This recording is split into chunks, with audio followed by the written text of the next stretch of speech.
What up, T Squad? It's me, Keisha, aka Color Me Pynk, and I'm here with this week's All Tea, All Shade, Real Housewives of Atlanta, Season 15, Episode 5 review. I want to remind you guys that today, when this video comes out, I'll be dropping my luxury haul video, and then tomorrow, I will be dropping my Hunter Biden exclusive that you will not want to miss. It is so juicy and filled with tea.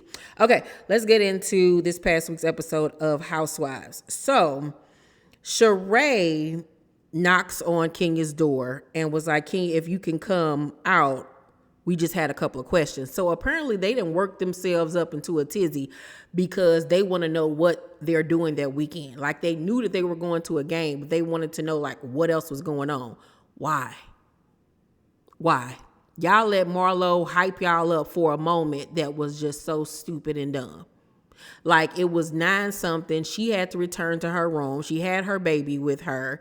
And we all knew that she had to get rest for, the following day for the game. But y'all was done filming. Why wouldn't y'all just go and enjoy y'all night in Birmingham? Like go out, have drinks, go out to eat, go to a club, whatever. Y'all know you knew that y'all was going to a game the next day. So what's the big whoop? What is the big whoop? And now all of y'all look stupid. So, Marlo was like, who the F are you? Stop being disrespectful with your broke A. And it's just like, if doing too much was a person, like, get her off my television screen. Like, she is such a try hard. Like, oh my God, why can't you just be normal for 1 second? Like, you're ruining your shot on this show. Like, I can guarantee, like, probably after this season that she will not be a peach holder because she has absolutely ruined it with starting stuff for no reason, being utterly rude, hitting below the belt, lying about stuff. I watched Candy speak on it last week, and she said that this so-called nephew of Marlo's roommate who unalived him didn't even work for OLG at all.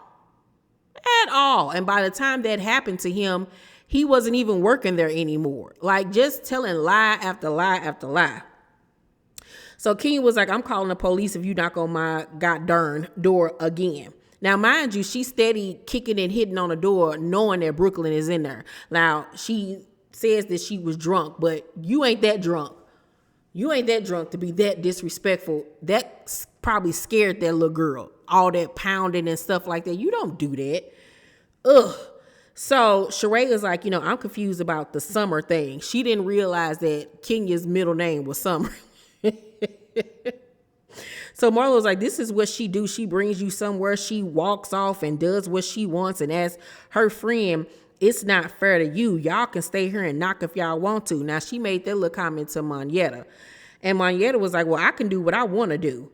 And I'm like, why are you even responding to her, Monyetta? And this episode basically confirmed to me that this is not the space for Monyetta. She's not built for it tough. She's just not. She don't got it in her. So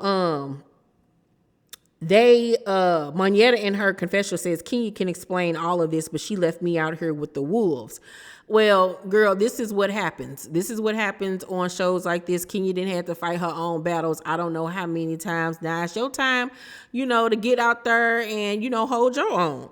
So they still arguing back and forth, and they go back down to the lobby, and Marlo tries to slam the door on Monyetta. Now, later on, her and Sheree try to lie and act like she didn't try to do it, but you see her visibly go like this to try to shut the door on that girl. Baby, that would have been Marlo's last day filming because I would have dragged her across that lobby floor. That linoleum floor, marble floor, whatever it was, would have been spick and span clean after I got done literally dragging her by that wig across the floor like she was a mop. Because you play too much and you doing too much. Like this type of stuff get your beat, okay? Oh my God, just doing too much. So Marlo was like, I will walk the dog on that beat. Girl, you ain't even saying it right. You ain't even saying it right with your tongue-tied self. So Monyetta was like, she goes low all day, every day. I'm classy. She's a hot mess. Does she want to go back to jail? I come with the love and peace in the Middle East. And it's like, Monyetta, girl, no. Go to the Hallmark channel. That doesn't work over here. So Monyetta ends up calling Kenya on the phone. And Kenya says that she told her that Marlo was a snake, but she didn't want to listen. So you hear little Brooklyn in the back saying, I'm very tired. And just for that, we all gonna jump you, Marlo, because one thing we don't play about is Brooklyn, okay? She is a national treasure. So King was like, I would just prefer it if the people that are not in my core group go home, aka Sanya, Courtney, and Merle. Okay. And I don't blame him. So Sanya gets on the phone and was like, we just wanted to know what we're doing. I mean, the game is cool and all. I'm going to be on the road for like 4 hours to get back. Okay. All you needed to know was about the game. What you mean? Like, the game is cool. If you didn't just want to attend the game, then you should not have come, Sanya. Ugh. So King was like, Sanya, don't come back. It's okay. And Sanya was like, oh, okay. Enough said. I'm like, girl, because we all know you team Marlo anyway, and you make excuses for everything that she does and try to act like it's everybody else's fault but hers. So you ain't nothing but a pick me. Cannot stand her. So Kenya finally tells Sheree what they were actually there for, that she was going to be performing in the halftime show. And she wanted them to be shocked. She wanted it to be a surprise, but these heifers just can't go with the flow. So Marlo says to Courtney, I'm so mad that I let her take control of me. Girl, she wasn't even around. What are you talking about? You did that to yourself. That lady was upstairs in her room minding her business. What are you talking about, Marlo? Oh my God. So Sanya calls and tells Marlo that Kenya told her to leave. So Marlo was like, I text her and I said to her, you a rude, selfish MFer, seek help, rude B. Like, all of that is unnecessary. Like, why is you texting that woman, calling her a B and all of that type of stuff? Like, Marlo really needs to get her butt whooped. Because, like, that's just doing team too much. Like, that girl didn't do nothing to you but literally go up to her room to be with her baby. And you bamming on her door, knocking on her door, harassing her, calling her out her name. And like, what is all of that for? Like, that's not cute. It doesn't give you a storyline. We all see through your antics and you're doing too much. So Marlo says that Monyetta kisses Kenya butt. And Monyetta says, I know she ain't talking to me. Monyetta, go home. Go home to your white man, baby, and raise your kids and just go on home with life. This is not the field for you. So after that, we see Drew leave the hospital because she had the flu. Like, everybody been sick or either off doing something else. Like, the group ain't really been together. And I think that's what's been off a little bit about this season so far. But I'm, believe it or not, enjoying this season. I know a lot of people aren't, but it ain't bothering me. But I've been saying for the longest that this cast needs a major shakeup. But it is what it is. So Candy and Todd have a meeting about his movie, The Past.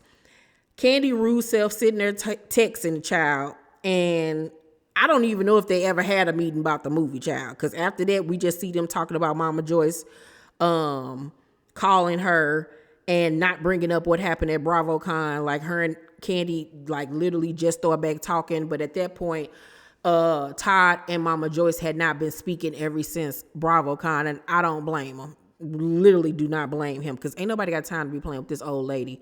So Candy in her confessional was like, you know, I'm not gonna be passive as he is. Like, she's finally had enough of her mama and the foolishness, and it's like about freaking time. Like, this has gone on too long. And Todd begs the question, is she like playing into it? Like, does she think that it's funny? Like, is this like a role for her? Like, regardless, like, you're disrespecting your grandkid's father who has done nothing to you and has been a good husband and father to your daughter and your grandchildren. So, like, leave it alone.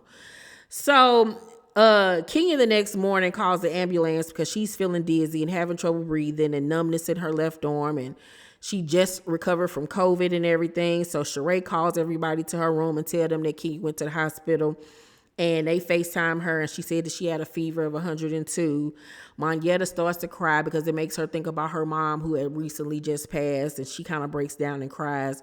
And then Marlo suggests that they pray. And I'm like, girl, you were just calling the girl all types of B's and MFs the night before. Now you want to pray. Girl, don't pray for me.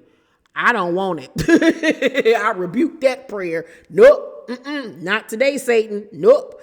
So Marlo Thompson, I don't even know what happened to us last night, and trying to hug Monyetta. Monyetta was like, girl, you know what happened. And she brings up the fact that she tried to slam that door on her. And that's when Sheree gets to talking about, no, the door just closed real hard on its own. Go figure out where your jogger's at, lady. Stop. So they end up hugging it out regardless. And they ask Monyetta, will they still all get along when she gets back around Candy and the rest of her little crew? And Monyetta was like, as long as you respect me and don't try to fight my friends, we should be fine. So Marlo, when they're away from her, away from Monyetta, says, you know, it's not going to work out with Monyetta when we get around the group. Yeah, because you're going to figure out something else diabolical to do to create a beef or drama, something make-believe in your cuckoo brain of yours. So Sonya tells Courtney that Kenya hurt her feelings and that she thinks Kenya doesn't like that she and Marlo are so close, because that could be the only reason why she has issues with her. No, I think that her issue is with you, Sonya, is that she sees that you like to play the middle, but we all know that your true alliance is with Sheree and Marlo, and you messing with the ops, and you're a follower. Point blank in the period. So Sheree visits Kenya, who is still sick. You hear the phlegm and everything all in her throat and everything. So she says that she has the flu. She shows Sheree the costume she was going to wear during the halftime performance. And the kicking of the door situation comes up. And Sheree was like, she can't defend Marlo for doing that. But girl, you kicked the door too. But everybody got amnesia, I guess. Everybody got amnesia. She even says in her confession that she didn't kick the door. Oh, okay. So we all hallucinating. So Brooklyn ends up coming home from karate practice, and she just runs into her mama's arms, and she goes and gives Sheree a hug, and then she shows us her karate moves. And I just love that little girl. She is just a star in the making, just obsessed. So Mama Joyce visits Candy at the crib, and like I said, they hadn't spoke for real since BravoCon. And Mama Joyce was like, they asked me a question and I told the truth. That's not the truth though. It's, I guess, your truth, but it's not the truth. So Candy was like, the negative energy comes from you. It's getting out of hand. You got to stop. So Mama Joyce was like, the guy you married was meek and humble, and now he's like George Jefferson. Girl, every time it's something new. First he was a freeloader. First he was using her. Now he basically moving on up, and he lazy, and he sleep all the time, and he don't make the kids take out the trash. He need to... Girl, she just find anything to say. Anything, because she bored. So Candy was like, stop nitpicking with him. What do you and your man like? And Joyce talking about some, well, if I get one. And Candy was like, exactly. Leave mine alone. You ain't even got one while you sitting up here worried about what's going on in my house. You sound crazy. And so Candy was like, I think we should go to counseling. And Mama Joyce surprisingly agrees. And this is something that they should have did a long time ago. So Kenya goes to get a vitamin drip with Drew and Sheree. And Sheree ends up confronting Drew about saying that she took back all the merch after the reunion. And Drew was like, I didn't say everything. Then she said she didn't get nothing, but then she said that she didn't get a bag. You know, Drew always forgetful, child, and don't remember nothing that she say. She needs some ginseng or something. So Sheree was like, she said you were over her. No, I'm sorry. I forgot something. So Kenya brings up Drew and Marlo getting into it. And they tell her that, you know, Marlo told Sheree that Drew was the one getting up in her face and all of that. And she was like, absolutely not. She was the one that was sitting down and then got up and stood over me. She was like, did she tell you that? And Sheree was like, nah, she didn't tell me that. And it's just like, Sheree, once again, you always siding with the wrong side. So Sheree tells a story about why Marlo is upset with Candy over this stuff with her nephew. And Kenya asks Drew, did she give Courtney her number because she reached out to her about coming to like some event? And she was like, no, I didn't give her your number. But I could tell Kenya was looking like, girl, I know you lying. You gave her my number. So Sheree was like, we made a pact in Alabama that we're going to continue to, try to get along. But according to this week's episode, all of that's going to go downhill, and it is about to be a major blow up between Candy and Marlo. And I'm just sick of Marlo. I really, truly am. I need for her to go roll down a hill and disappear. Overall, though, I'm going to give this past Sunday's episode of Atlanta a B-. It was cute. I think this week's episode is going to be lit. Y'all let me know what y'all thought about it down below in the comment section. Make sure to thumbs up this video, like and subscribe, and hit the notification bell button. I love you guys, and I'll see you on the next video. Bye.